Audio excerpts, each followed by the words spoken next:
latest U.S. inflation report showed consumer prices ticking up slightly more than expected in September. The Labor Department's Consumer Price Index, released Thursday, showed consumer prices rising 0.2% last month. That's marginally higher than what economists polled by Reuters had expected. But the annual inflation rate was 2.4%, the lowest it's been in more than 3.5 years. That's likely to keep the Federal Reserve on track to cut interest rates again next month. The Fed had hiked rates in 2022 and 2023 to bring down decades-high inflation, which had peaked at 9.1%. With prices cooling, the Fed has shifted its focus to maintaining a strong labor market. Its outsized half-point rate cut last month was a reflection of that. But minutes of the Fed's September meeting, released this week, showed policymakers have not committed to any set pace of future rate cuts.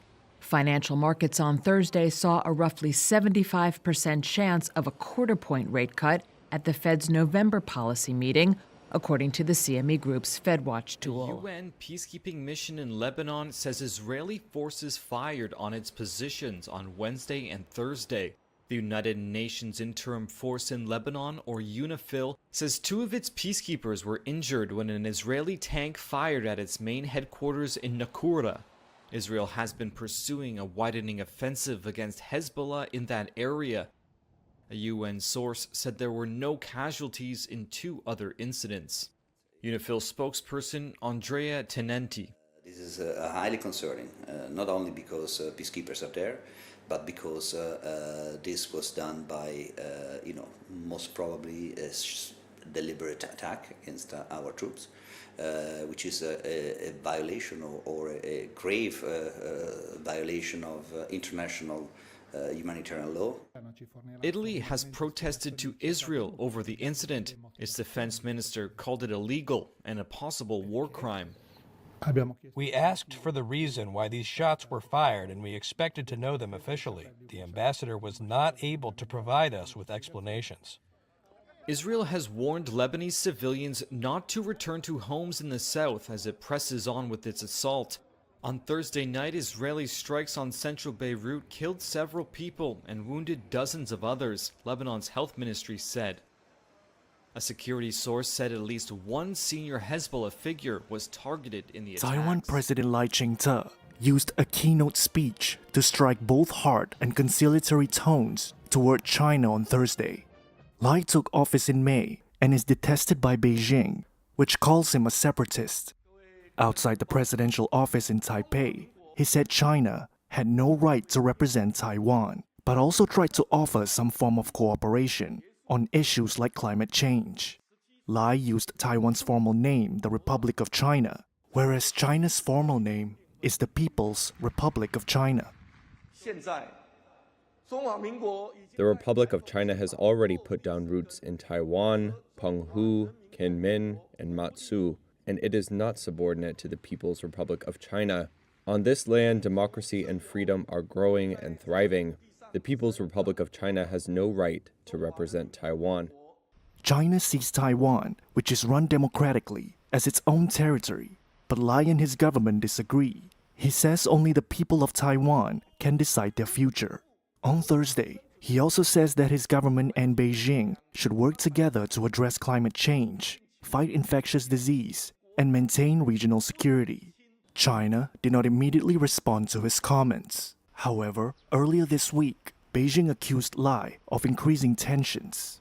Taiwan's defense ministry said on Wednesday that China carried out another joint combat readiness patrol around the island, which Taipei calls regular military harassment. The US said on Wednesday that China has no reason to use Lai's speech as an excuse for military pressure. Lai says he has repeatedly suggested talks with Beijing, but been turned down. Wildlife populations globally have dropped nearly 75% in the last 50 years. That's according to the World Wildlife Fund's latest Living Planet report, which called it a catastrophic decline. Researchers at the Zoological Society of London compiled the data. Robin Freeman is its head of indicators and assessments. So people will see the numbers and potentially be alarmed, and I think it should be alarmed.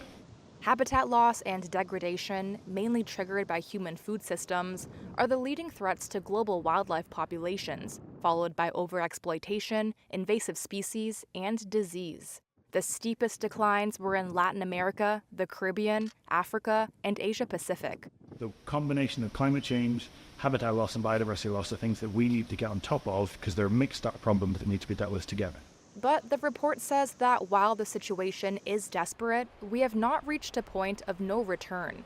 It warns that a massive collective effort will be needed over the next 5 years to tackle the dual climate and nature crises. I think the Living Planet Index, as one of the statistics of biodiversity that we like to talk about, should be seen as a warning. We should be able to do something about these systems to allow them to recover. And that means doing just personal stuff, but also encouraging our governments to do stuff collectively. As election authorities tally the votes from Mozambique's national election, another count is underway. Civil society monitors are compiling a parallel tally to try to detect possible signs of fraud. The ruling Frelimo party is widely expected to extend its 49 years in power after the Southern African country voted on Wednesday. Frelimo candidate Daniel Chapo is seen as the frontrunner. His party has been constantly accused of rigging elections, which it denies. To check that, staff from the Observer Mission More Integrity are uploading pictures of handwritten results sheets from polling stations sent in by their observers. An app they created then pulls the data and crunches the numbers. Analgencio Macamo is a data analyst for the group. This is very important. First, historically speaking, the electoral process in Mozambique is characterized by fraud and electoral violence, among other things. So the Mozambican electoral process is not free, fair, and transparent. Some observer missions noted issues with preliminary vote counting that took place overnight. Teresa Xavier, a representative from the Observer Mission Peace Room, said at least 210 polling stations denied journalists and observers access to witness counting. Official results normally take around 2 weeks to be announced by the Electoral Commission. Past elections have shown significant discrepancies between the official and parallel counts. Maputo resident Antonio Dimas said he's skeptical about the process. I think that nothing is going to change, and they're promising this and that, and things stay the same, as always.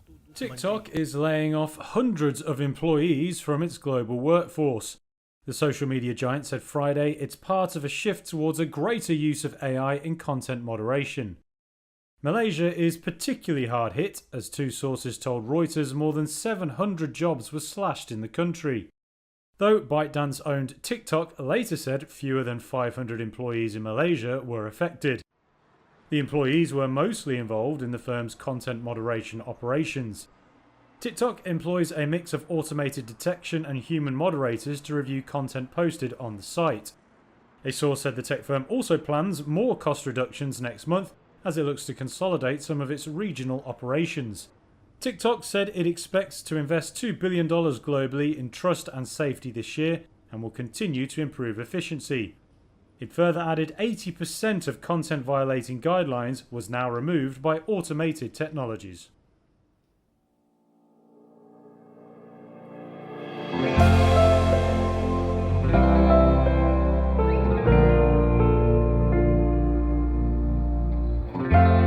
Wall Street's main indexes closed slightly lower on Thursday after higher than expected inflation and jobless claims data. The Dow dipped more than 0.1%, the S&P 500 slipped 0.2, and the Nasdaq ticked down marginally. The number of Americans filing new unemployment claims last week rose more than expected, and a closely watched consumer price index reflected a marginally higher inflation rate in September than economists had forecast. But J.D. Hatfield, CEO of Infrastructure Capital Advisors and CIO of ICAP ETF, said the CPI report was actually fairly strong when you looked under the hood. The shelter component actually improved dramatically, which bodes well for the future reports, not PCE at the end of this, but next CPI. And the parts that printed hot were very volatile. So we actually are more bullish after their report. And that's somewhat reflected. If this was just a bad inflation report and shelter was still high, market would probably be down more like 50, 60 handles, or more like a full percent, and it's relatively flat today. So most people are interpreting the way we are. Still going to get Fed rate cuts. Inflation is coming down, and it's appropriate to be bullish on the future of the market. Stocks on the move included Delta Airlines, which fell 1% after forecasting quarterly revenue below expectations in anticipation of slower travel spending. Shares of American Airlines also lost ground. Pfizer shares fell almost 3% as former executives distanced themselves from activist investor Starboard's campaign against the drug maker. Investors now turn their focus to third-quarter earnings, with major banks scheduled to report results on Friday. He recently warned of the threat to Western automakers from Chinese cars. This Chinese offensive is going to be huge, very brutal. But it seems Stellantis chief executive Carlos Tavares won't be around to lead the defense. The auto giant confirmed Thursday that Tavares will retire at the end of his contract in 2026. It also announced sweeping management changes. The moves come as the firm seeks a revival plan in North America. It owns brands including Jeep and Ram, which have typically produced much of its profits. But income has plunged of late, hit by bloated inventories that have led to heavy discounting. Only last week, the firm cut its profit forecast for the year and warned it could trim dividends. Its stock is down over 40% just since January. Tavares had led Stellantis since its creation in 2021. It was formed from the merger of Fiat Chrysler and Peugeot owner PSA. And he had previously been credited for making it one of the world's most profitable automakers. Now the Franco-Italian firm is searching for a new boss and a new plan. Tavares had previously warned that underperformers among its 14 brands could be axed. The company is also aiming to ramp up output of EVs with a plan to go all-electric in Europe by 2030, and it wants to cut costs to beat the threat from those cheap Chinese vehicles. But labour unrest could also pose a challenge. US unions say Stellantis failed to keep commitments made last year as part of a deal to end a 6-week strike. It's been another blockbuster 12 months for Uniqlo. On Thursday, parent firm Fast Retailing posted a third straight year of record earnings. Operating profit jumped 31% to over $3.3 billion. That was ahead of both company and analyst forecasts. And Fast Retailing says it expects profits to climb yet further next year. Known for its affordable basics, Uniqlo has been boosted by a weak yen. That increases the value of its overseas earnings and encourages tourists to splurge while they're in Japan. China looks less positive, however. With more than 900 stores there, the country is Uniqlo's biggest overseas market. It has become a bellwether for retail in the world's second biggest economy.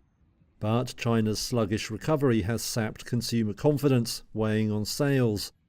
Founder Tadashi Yanai, Japan's richest man, has long aimed to make Uniqlo the world's biggest fashion retailer. European rivals H&M and Zara stand in the way of his goal.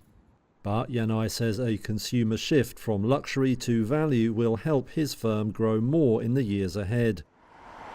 BP warned Friday that its third quarter profit will take a hit of up to $600 million. It blamed weak refining margins due to a slowdown in global demand for fuel and lower oil trading results. The British oil major joins other energy giants in facing a drop in profitability to multi-year lows. It's a sharp reversal for an industry that enjoyed surging returns after the pandemic and shows how demand has slowed. Rival Shell on Monday warned of a slump in refining profit margins and weak oil product trading in the third quarter. Last week, US giant ExxonMobil said a slump in oil prices was set to hit its Q3 profit. Prices fell 17% in the third quarter on worries about the global oil demand outlook. That was the largest quarterly decline in a year. BP's earnings outlook also comes as CEO Murray Auchincloss scales back the firm's energy transition strategy to regain investor confidence. Auchincloss took over in January, but has struggled to stop the drop in BP's share price. The firm has underperformed rivals so far this year as investors question its ability to generate profits under its current strategy. BP stock has fallen around 12% year to date, while shares of Shell and Exxon have gained.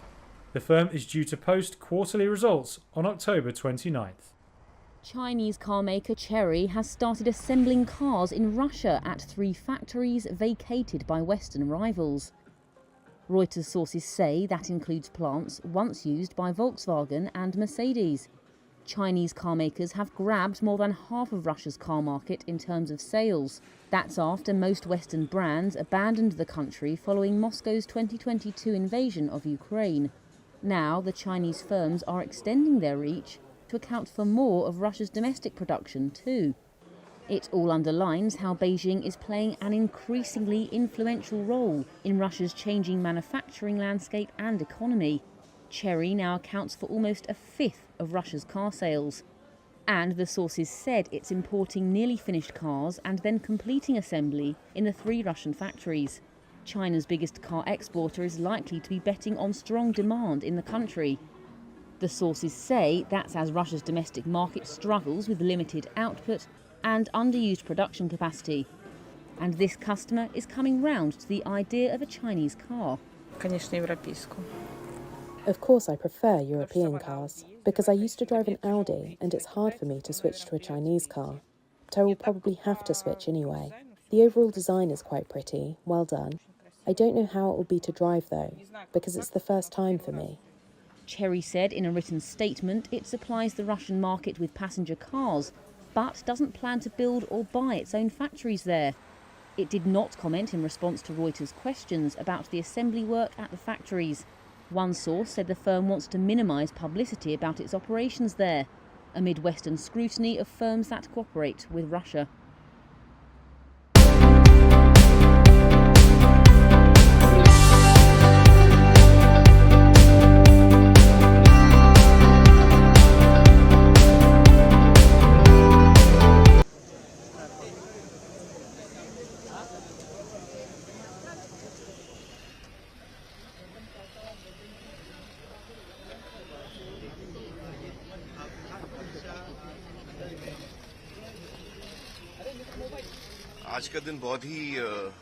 It is an extremely sad day for all of us, for the entire country.